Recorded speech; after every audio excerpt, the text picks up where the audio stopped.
Good morning students. आज से हम पढ़ेंगे यूनिट 11। इस वीडियो में आपको इस यूनिट की कुछ इंट्रोडक्शन दी जाएगी। इस यूनिट में हम 2 डायमेंशनल फिगर और 3 डायमेंशनल फिगर्स के बारे में पढ़ेंगे। सबसे पहले हम जितनी भी 2 डायमेंशनल फिगर्स हैं उनको स्टडी कर लेते हैं। Number 1, square. स्क्वायर इस तरह की फिगर होती है जिसकी चारों साइड बराबर होती हैं। इसका एरिया निकालने का फॉर्मूला होता है साइड मल्टीप्लाई साइड, और पेरीमीटर इज इक्वल टू होता है, पेरीमीटर मीन्स इसकी चारों साइड्स का सम। पेरीमीटर है 4 मल्टीप्लाई में साइड।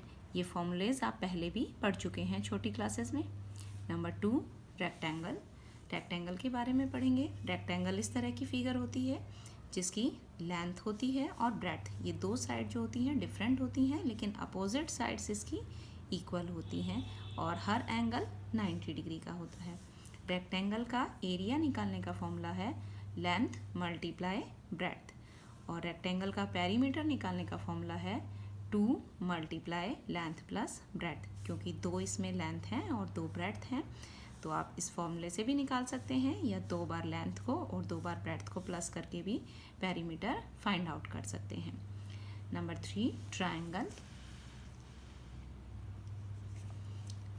कोई भी ट्रायंगल अगर हमें गिवन हो और उसकी हमें बेस हमें मालूम हो और हाइट हमें मालूम हो, ये जो ट्रायंगल की हाइट होती है इसको h से डिनोट कर लेते हैं, तो एरिया बराबर होता है ट्रायंगल का 1/2 बेस इंटू हाइट।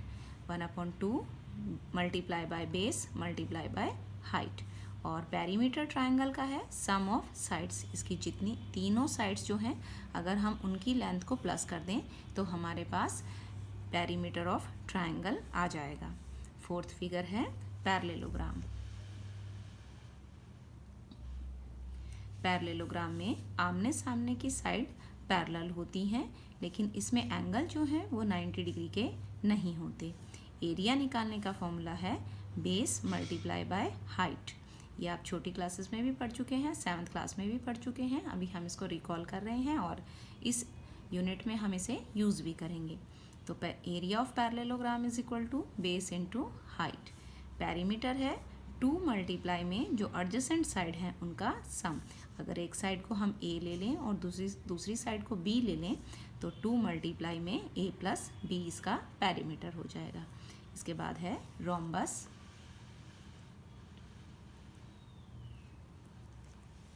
रोम्बस की चारों साइड्स बराबर होती हैं, लेकिन हर एंगल जो है वो 90 डिग्री का नहीं होता। कोई भी एंगल इसका 90 डिग्री का नहीं होता। रोम्बस को हम ऐसे समझ सकते हैं जैसे मान लीजिए कोई स्क्वायर हो और उसे हम थोड़ा सा धक्का देकर टेढ़ा कर दें तो वो रोम्बस बन जाता है। एरिया निकालने का फॉर्मूला है रोम्बस का 1/2 D1 into D2। D1 D2 क्या है? D1 ये एक डायगनल ये और एक डायगनल ये, अगर इसके डायगनल्स को मल्टीप्लाई करके हम 1/2 से मल्टीप्लाई कर दें तो हमें रोम्बस का एरिया मिल जाएगा। और एक और तरीका है इसका एरिया निकालने का, बेस इंटू हाइट। अगर हमारे पास ये बेस हो और कॉरस्पॉन्डिंग हाइट अगर हमारे पास हो तो बेस इंटू हाइट से भी हम रोम्बस का एरिया फाइंड आउट कर सकते हैं। उसके बाद पेरीमीटर इसका हम किस तरह से निकालेंगे? रोम्बस की चारों साइड्स बराबर होती हैं, तो इसका जो पेरीमीटर है वो हो जाएगा 4 मल्टीप्लाई में साइड, स्क्वायर की तरह ही 4 मल्टीप्लाई में साइड। उसके बाद नेक्स्ट है क्वाड्रिलेटरल। अगर हमारे पास एक कोई भी क्वाड्रिलेटरल है जिसकी शेप का हम कुछ अंदाज़ा नहीं लगा सकते, उसको किसी तरह से डिफाइन नहीं कर सकते, तो अगर हमें इस तरह की किसी क्वाड्रिलेटरल का एरिया निकालना हो जो इर्रेगुलर शेप की हो तो उसको हम इस तरह से फाइंड आउट करते हैं कि हम उसका पहले लॉन्गेस्ट डायगोनल फाइंड आउट कर लेते हैं। कि अगर हमें लॉन्गेस्ट डायगोनल गिवन हो और अपोजिट वर्टिसेस से परपेंडिकुलर अगर यहाँ ड्रा कर रखे हों, जिसकी एक की लेंथ अगर हम h1 मान लें, दूसरे की h2, और जो लॉन्गेस्ट डायगोनल है उसको अगर हम d मान लें तो इसका एरिया हो जाएगा 1/2 मल्टीप्लाई में लॉन्गेस्ट डायगोनल मल्टीप्लाई में h1 प्लस h2, और 1/2 मल्टीप्लाई में d मल्टीप्लाई में h1 प्लस h2। d हमारा लॉन्गेस्ट डायगोनल हो गया और h1 और h2 अपोजिट वर्टिसेस से जो यहाँ परपेंडिकुलर ड्रा किए गए हैं इस लॉन्गेस्ट डायगोनल के ऊपर उनकी लेंथ हो गई। नंबर 7 पे है ट्रेपीजियम। ट्रेपीजियम इस तरह की क्वाड्रिलेटरल होती है जिसमें दो साइड्स जो हैं वो पैरेलल होती हैं, लेकिन चारों साइड्स की जो लेंथ है वो अनइक्वल होती है।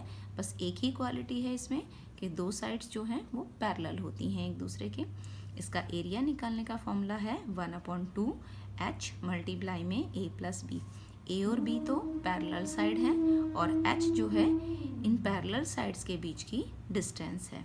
तो एरिया हो गया 1/2 मल्टीप्लाई में H मल्टीप्लाई में A प्लस बी। इसके बाद हम पढ़ते हैं 3 डायमेंशनल फिगर्स के बारे में।